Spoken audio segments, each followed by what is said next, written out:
I didn't know my childhood home had been sold until I saw strangers walking through it like it already belonged to them. I'd flown home for a quick weekend visit. My plan was simple: drive by the old place, maybe knock, ask if I could walk through for a few nostalgic minutes. But when I pulled up and saw a sleek black SUV parked in the driveway with a couple stepping out holding architectural sketches, my stomach dropped. The man shook his head when I approached. "We're just here to scope the place. We've got a good bid in already. You one of the neighbors?" I blinked. "No, I grew up here." He looked confused. "So, you're not part of the estate?" I said nothing because I didn't understand what he meant. I just turned around and drove straight to my brother's place. When I stormed in, he barely looked up from his phone. "You knew," I said, voice tight. "You sold the house without telling me." He rolled his eyes. "It's just a house. Grow up." That sentence, that single sentence. It's just a house. Grow up. He said it like it meant nothing, like the creaky front steps we helped Dad repair every summer were just rotted wood, like the bedroom where I'd cried myself to sleep after our parents' first big fight was just drywall and paint. In that moment, I felt something snap, not loud, quiet, clean. It was the sound of a line being drawn in my life between before and after. And here's what I learned: the people closest to you will often rob you, not with violence, but with indifference. They won't break your heart. They'll just pretend it was never yours to begin with. I didn't scream. I didn't beg. I just left. Because sometimes silence speaks louder than rage. But what they didn't know, what no one knew, was that I wasn't finished with that house. Not yet. My name is Claire. I'm 34 years old, and what happened next changed everything. The house wasn't just where I grew up, it was the spine of every good memory I had left of my family. It sat at the end of a quiet street lined with sugar maples, the kind that turned fire red in October. Every fall, my dad would rake the leaves into giant piles, and my little brother and I would ruin them in 10 seconds flat, diving in, screaming. Mom would watch from the porch, coffee in hand, pretending to be annoyed, but smiling anyway. That porch always felt like the safest place on earth. I remember the wallpaper in the hallway, tiny roses on a faded cream background. My grandmother helped hang it when I was 8. She let me peel the backing and smooth the bubbles out, even though I did a terrible job. For years, the same wrinkled spot was there, just outside the bathroom door. Every time I passed it, I remembered her humming while she worked. She died 2 years later. We never fixed the wrinkle. As the years passed, life grew complicated. My dad got sick, money got tight. I moved across the country for college and stayed gone longer than I meant to. My brother stayed local, closer to the mess. He resented that. I know he did. He started talking to me less, answering with one-word texts. Mom played peacemaker, calling just enough to keep the illusion of closeness. Eventually, holidays became the only time we saw each other, and even those were strained. But I still sent money when they needed it. I paid for Dad's medication that final year. I covered the water heater when it went out. I didn't complain. I figured that's just what grown kids do when their parents get older and things fall apart. But even through all the distance, that house felt like the thread still tying us together. It never occurred to me they'd cut that thread without a word, that they'd sit around a table, sign papers, hand over keys, and not even think I deserved to know. Looking back, maybe I shouldn't have been surprised. We'd grown into separate lives, and mine had drifted far enough away that maybe, to them, I didn't count anymore. But that house still counted to me. That's why what I did next wasn't just about reclaiming a building. It was about reclaiming something else, something older and quieter, buried under layers of betrayal. The day after I confronted my brother, I called my mother. She answered like nothing had happened, warm, almost chipper. For a split second, I wondered if he'd been lying, if somehow I'd gotten the wrong information. But no. She confirmed it with a quiet sigh, like the whole thing was an unfortunate inconvenience. We didn't want to bother you with it, Claire. You're always so busy. Bother me? I said. You sold my childhood home. It's not like you lived here anymore. You left, remember? That stung more than I expected. I left because I had to, because they told me to take the job, follow the opportunity, live my life. They said they'd always be here when I came back. She went on, telling me how the house had become too much maintenance, too many bills, too many memories. She said it was her idea to sell it quietly. We needed to move fast, she explained, like she was discussing groceries. A private sale was easiest, less drama. What about me? I asked. Did you even think about asking me? You'd have just made things more complicated. And that was it. That was the moment I realized I hadn't just lost the house, I'd lost my place in the family. I hung up before I said something I'd regret. Then I sat there in my car for nearly an hour just staring out at nothing. There's a particular kind of grief that hits when you're erased without explanation. It's not loud, it's hollow. You start to question everything, your role, your value, your history. They hadn't even taken anything out of my old room. They just packed my things into boxes and shoved them into storage without telling me. My childhood journals, the scarf my grandmother knitted me before she passed, even the photo strip from my first high school dance, all of it handled like clutter. Later that night, I got an email from a cousin. It was just a link to a real estate listing, no message. I clicked it out of reflex, and there it was again. My home, open bidding, starting price shockingly low. The photos were cold and clinical, wide angles, bright lighting, all staged to erase any trace of who we were. That's when something shifted inside me. They didn't just sell a house. They erased a chapter and pretended I'd never been in it. But I remembered. Every corner, every creak in the hallway, every time I hid under the kitchen table when my parents argued. That house was more than wood and drywall. It was memory. It was mine. I couldn't stop the sale, but maybe, just maybe, I could do something else. It started with curiosity. I couldn't stop checking the listing. Every night after work, I'd open the page and scroll through the photos again, as if I could memorize every detail before it disappeared. But then, something changed. One evening, the listing was gone. I panicked at first, thinking it had been sold. But when I dug deeper, through the county records, through the listing agency's website, I found something I hadn't expected. The house hadn't sold, it had been repossessed. Apparently, the private buyer my family lined up pulled out at the last minute. Financing collapsed, and with no backup plan and months of back taxes hanging over their heads, the house defaulted to auction status. It would be sold to the highest bidder next month. Public auction, cash only. I stared at the notice for a long time. It was a twist of fate I couldn't have planned. I hadn't been included in their sale. I'd been written off, ignored. But now there was a crack in the wall they'd built to shut me out, and I intended to step through it. The more I read, the more real it became. The auction would be held at the county courthouse. No reserve, no exceptions. If I wanted it, I'd have to fight for it against flippers, developers, and strangers who saw my home as nothing more than profit potential. That night, I didn't sleep. I started researching everything I could about property auctions. I called lawyers, read forums, watched hours of videos. I learned how fast the bidding would go, how critical the paperwork would be.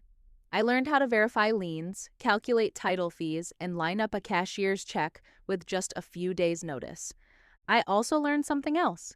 If I won, I wouldn't have to tell anyone. Not yet. No announcement, no confrontation. I could let them believe it was gone forever, let them think I'd walked away quietly. And when the moment was right, they'd find out. From the outside, I probably looked calm. I went to work, took my meetings, answered emails. But underneath, I was methodical. Every night became a planning session. I built spreadsheets, cross-checked property records, and mapped out potential bidders who might see the house as an easy flip. I wasn't just buying back a memory. I was stepping into a fight I couldn't afford to lose. The first thing I did was liquidate my savings. I'd been building an emergency fund for years, and now it felt like this was the emergency. I didn't want to pull from my retirement accounts, but I did. Carefully, strategically. I talked to a real estate attorney I trusted from an old job. She walked me through the process, what to expect, what to avoid, how to vet a title after winning, how to file my paperwork without drawing unnecessary attention. Then I arranged a line of credit with my bank, one that wouldn't flag anything to my family's radar. I knew if word got out that I was bidding, someone would warn them. I wanted silence. I wanted the moment to come as a surprise, not just to them, but to myself. I started mentally walking through the house every night. I'd close my eyes and picture each room: my bedroom with the slanted ceiling and soft lavender walls, the basement with the shelf Dad built crooked but never fixed, the loose floorboard in the upstairs hallway where I used to hide notes to myself. Those memories weren't romanticized, they were real, tangible, the texture of my life. There was one night I nearly backed out. I was looking at the finances, calculating how tight things would get, wondering if this was smart or just stubborn. I could hear my brother's voice in my head again. Grow up. It's just a house. But that was the moment I knew I had to do it. Because for him, it was easy to walk away. For me, walking away meant surrendering the only place I ever felt whole. I wasn't trying to live in the past. I was trying to reclaim the part of me they'd taken. I got my cashier's check 3 days before the auction. I triple-checked the documents, packed everything into a folder, and put it in a locked drawer by my bed. No one knew, not friends, not coworkers, not even the cousin who had tipped me off. I told no one where I was going that weekend. Let them think I was done. Let them believe they'd closed the door for good. I was going to walk right back through it. The week leading up to the auction, I couldn't stop remembering things I hadn't thought about in years. Like the time my dad taught me how to patch drywall in the kitchen after my brother punched a hole in the wall. I was 13. We didn't talk much back then, but that day we worked side by side, and for once, he wasn't criticizing me. He just let me try. Or how every year on my birthday, my mom would leave a small gift on the landing outside my room. Even after I turned 18, even after I moved out. The last time she did it was the year before she sold the house. These weren't just sentimental fragments. They were anchors. Every person has a place that holds their story before it ever gets written down. That house was mine, and now someone else could take it, gut it, flip it, erase the layered imperfections that made it real. There was nothing legally stopping them. In fact, that was the whole point of an auction. Whoever came with the most money and the steadiest hand walked away with everything. But I wasn't going in with just a checkbook. I was going in with memory. That house had heard me whisper secrets into a pillow. It had witnessed every fight, every reconciliation, every season of my family's unraveling. It wasn't perfect, but it was honest. I didn't want to live in it. That wasn't the point.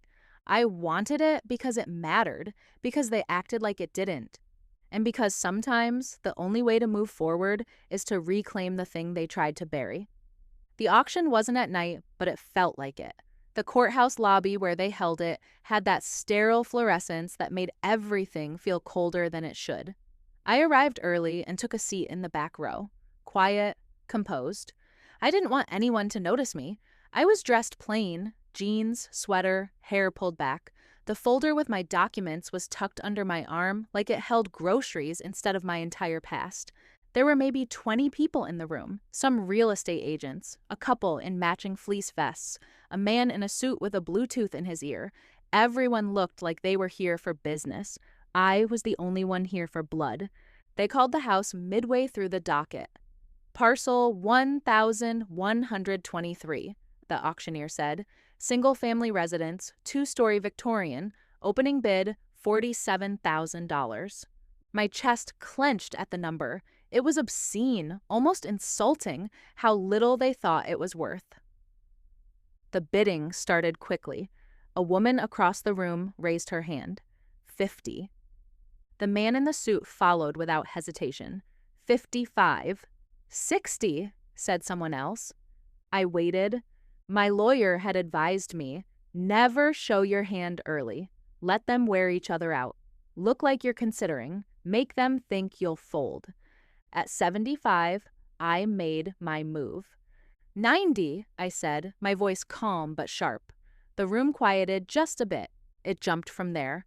95, 100, 105. By the time we hit 115, it was down to me and the man in the suit. He looked over, finally sizing me up.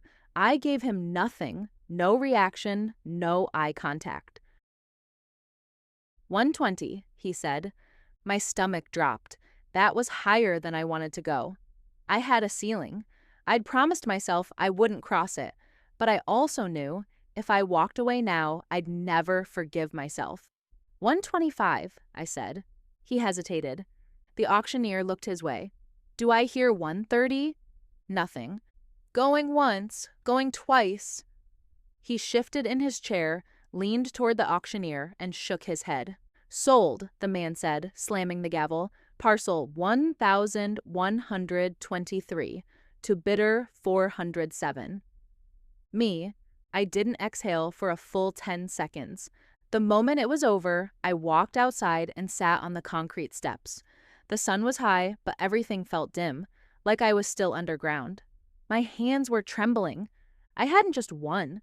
I'd taken something back they thought I would never have the strength to claim, and they still didn't know. The deed wouldn't register publicly for at least a few days. Until then, the silence remained mine. Let them think they got away with it. Let them go on believing I was gone, detached, done. Because when the papers arrived, when the mailbox on that front porch held my name again, everything would change. The deed processed 3 days later. I got the call while I was at work. Dry, procedural, just a clerk confirming the ownership transfer. I thanked her and hung up, staring at my computer screen for a long moment. That was it. No fanfare, no applause, just paperwork. But I felt the shift. I felt the weight settle where it belonged. A week passed before the first message came. It was from my mother. Did you hear who bought the house? She wrote, like it was idle gossip. We don't know anything. No info yet. I didn't respond. Then came my brother. Some flipper picked it up. It's gonna get torn apart, I bet. So much for all that nostalgia, huh? I stared at the screen, the corner of my mouth twitching. He didn't know. He had no idea the house was mine again. Clean, legal, uncontested. And I wasn't going to tell him. Not yet. Instead, I let the silence hang between us, like the pause before thunder. I wanted them to sit in that uncertainty, wondering what stranger now held the keys to our past. I wanted them to taste the same helplessness they'd handed me. A few days later, my cousin sent a group message.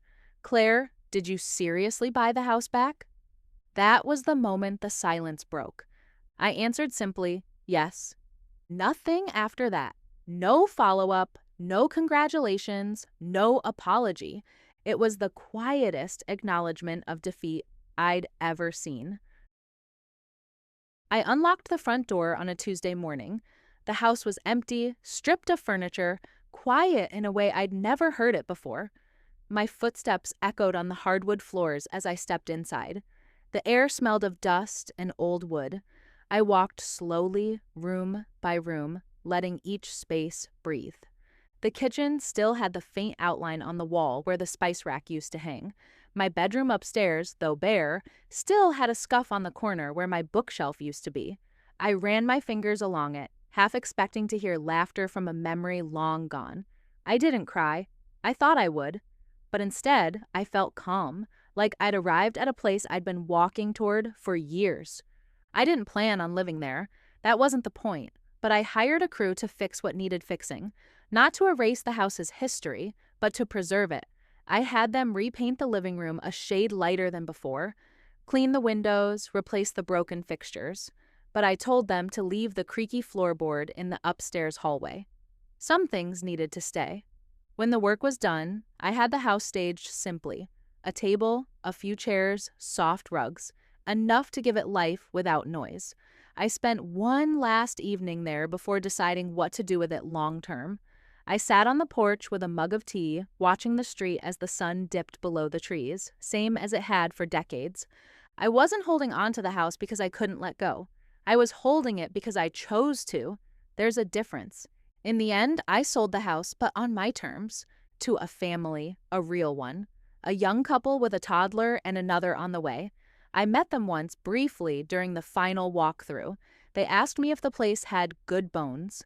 I smiled and said yes, it did. More than they'd ever know. I didn't tell them the story. I didn't need to. What mattered was that the house wasn't being flipped or gutted. It was going to hold someone else's life now, and that felt right. The past had been honored.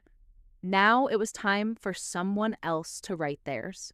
As for my family, things never went back to the way they were. I didn't expect them to. Some silences stretched too far to be stitched back together, but I stopped trying to explain myself. I stopped hoping they'd see what they had done. That's not my burden anymore. What I did wasn't about revenge in the way they'd understand it. It wasn't loud. It wasn't dramatic. It was quiet, deliberate, complete. I took back something they discarded, and in doing so, I took back a part of myself. Sometimes justice isn't about making others hurt. It's about making sure they never get to define your story again. If this story struck a nerve, if you've ever had to quietly reclaim something that was stolen from you, share it in the comments. Someone out there might need to hear that silence can be power. And if you're still holding back, don't. You're not too late.